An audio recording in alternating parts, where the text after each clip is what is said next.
Ce n'est pas parce que 1 milliard de personnes vous détestent que vous êtes forcément détestable.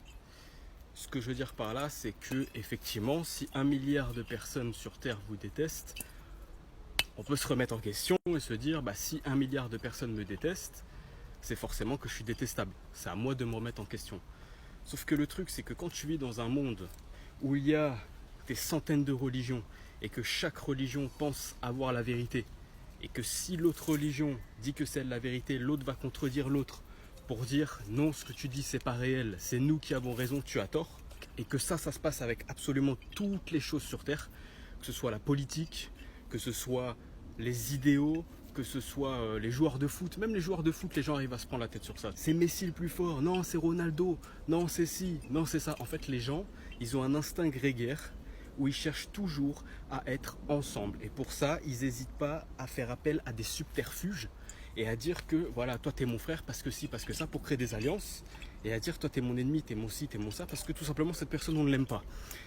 Pour faire des exemples, il suffit que j'aille dans un groupe où il n'y a que des blancs et un autre groupe où est-ce qu'il n'y a que des noirs, et ça va être blanc contre noir. Tu vois ce que je veux te dire? En fait, il y a besoin de cet instinct grégaire. Par contre, quand maintenant tu mets 50-50 dans un groupe, et là, bizarrement, les gens commencent à nuancer les propos. Ah oui, non, mais non, ils sont pas tous pareils, non, mais si, non, mais ça.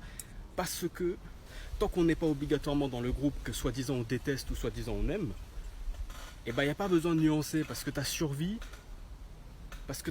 n'est pas problémée. J'invente mes mots, tu connais. La survie n'est pas problémée. Et vu que tu ne peux pas avoir de problème en tenant certains propos, tu vas changer ta personnalité selon avec qui tu es. Par exemple, si tout de suite un gros raciste des noirs qui insulte les noirs, il va dans un groupe où est-ce que c'est nuancé entre blanc et noir, là il va changer son discours. Il va pas faire ses blagues racistes ou quoi.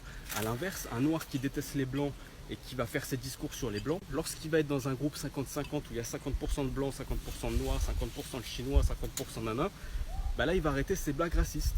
Parce que maintenant il sait qu'il ne peut plus faire ses blagues racistes. Tu vois ce que je veux te dire? Donc là où je veux en venir, c'est que on adapte notre personnalité pour mieux être intègre à un groupe, mais on n'est pas forcément des personnes bonnes qui voulons absolument la vérité, on veut juste être intégré à un groupe.